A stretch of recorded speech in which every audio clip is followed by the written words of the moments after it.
Today we are talking about something Australians are surprisingly good at keeping quiet about. And trust me, that's something.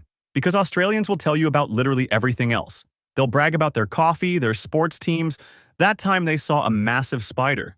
But these beach towns? Radio silence. Now everyone knows about Bondi Beach, the Gold Coast, Byron Bay. But Australia has over 10,000 beaches and a coastline that stretches for 25,760 kilometers. That's longer than the entire coastline of the United States, by the way. So yeah, there are a few spots that haven't made it onto every Instagram influencer's bucket list. We're exploring 8 secret beach towns in Australia that locals would probably prefer I didn't tell you about. But hey, that's never stopped us before. I have to confess, though, some of these town names are absolute tongue twisters. So please extend a little grace, my tongue has had better days. Let's get into it. Starting in Queensland with Agnes Water and the town of 1770. And no, that's not a postcode or a historical reenactment. It's the actual name.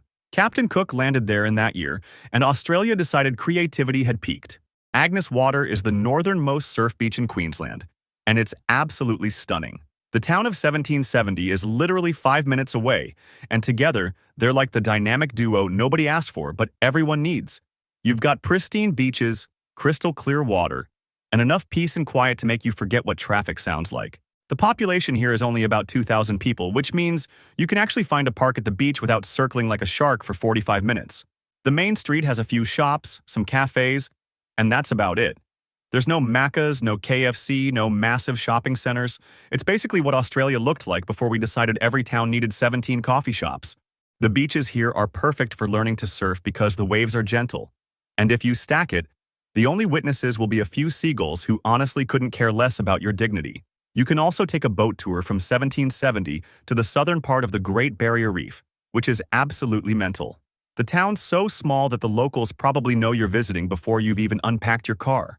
Down in New South Wales, we've got Tathra, which is basically what would happen if someone said, let's make a beach town but forget to tell anyone about it.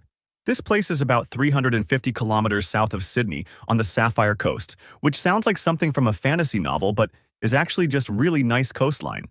Tathra's got this historic wharf that's been standing since 1862, making it one of the oldest on the New South Wales coast. The wharf's so photogenic it should have its own Instagram account, but thankfully it doesn't because this town hasn't been completely overrun by tourism yet. The main beach is patrolled in summer.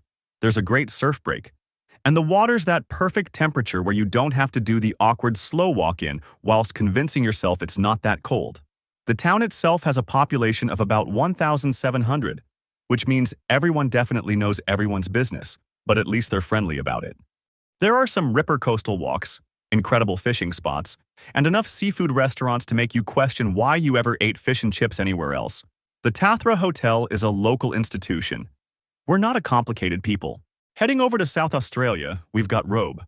This town's been around since 1845, and it's got more history than your grand's photo albums. Robe's got these stunning limestone cliffs, incredible beaches, and water so blue it looks like someone's cranked up the saturation in Photoshop. But here's the thing about Robe, it's proper cold for most of the year.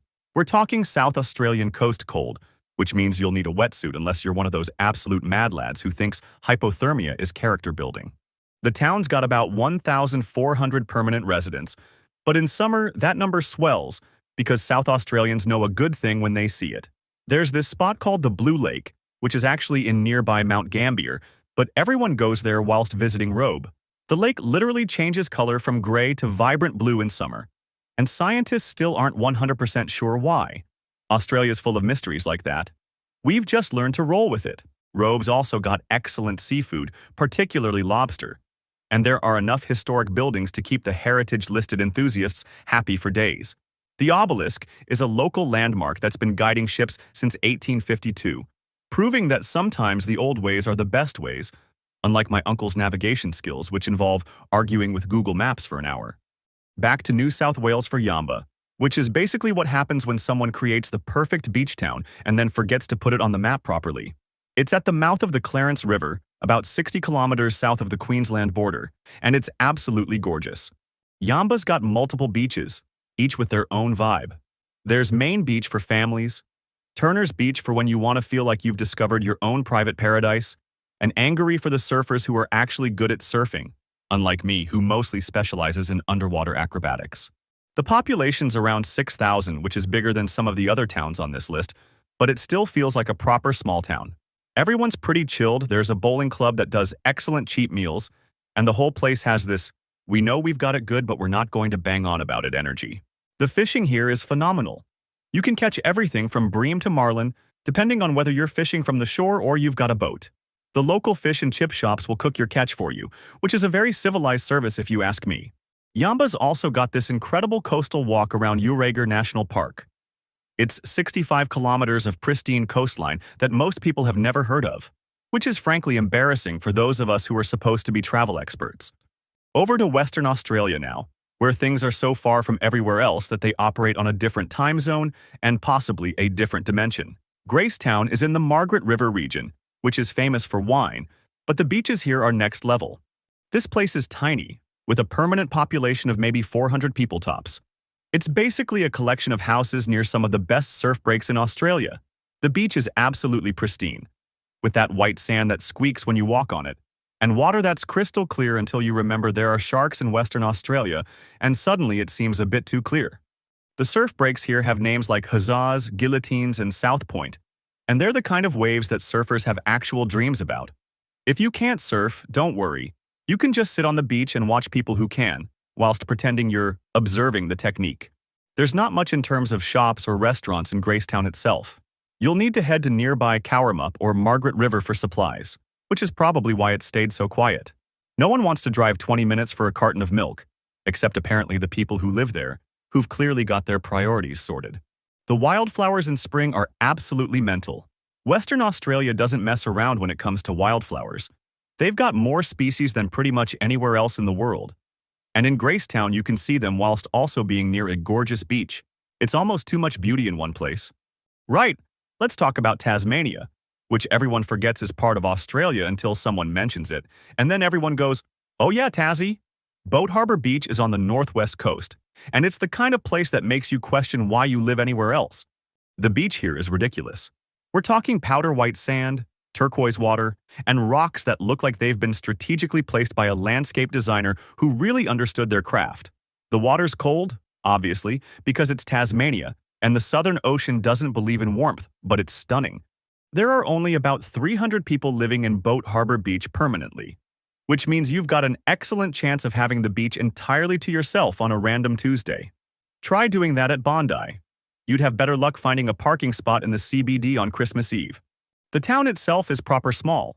There's a general store, a bakery that does excellent pies, and that's about it for amenities. But honestly, when you've got a beach this beautiful, who needs a Westfield?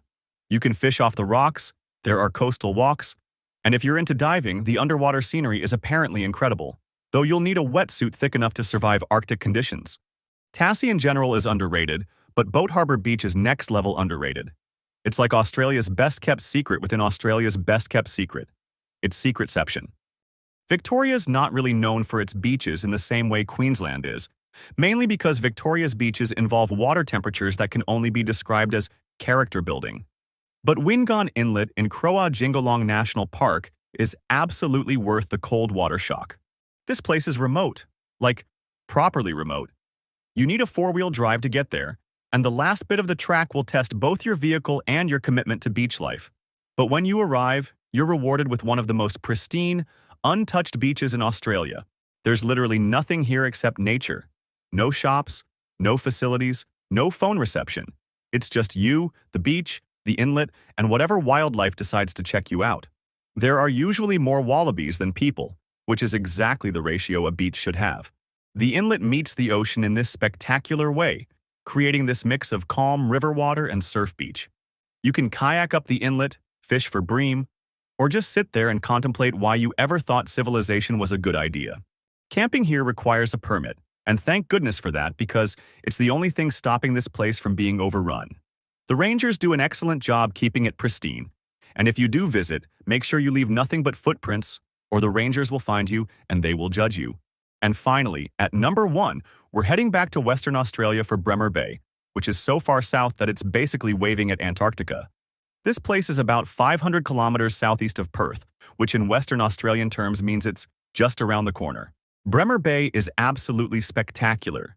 The beaches are pristine, the water's that impossible shade of blue, and you've got wildflowers, granite outcrops, and coastal scenery that looks like a screensaver come to life. The population's only about 400 people, and they've clearly worked out the meaning of life. But here's what makes Bremer Bay really special: killer whales. Every summer between January and April, orcas come to the continental shelf just offshore to feed. You can take boat tours to see them, and it's one of the only places in Australia where you can reliably see killer whales. They come for the giant squid that live in the deep water, which sounds like something from a monster movie, but is actually just nature being metal. The town itself has a general store, a pub, a caravan park, and not much else.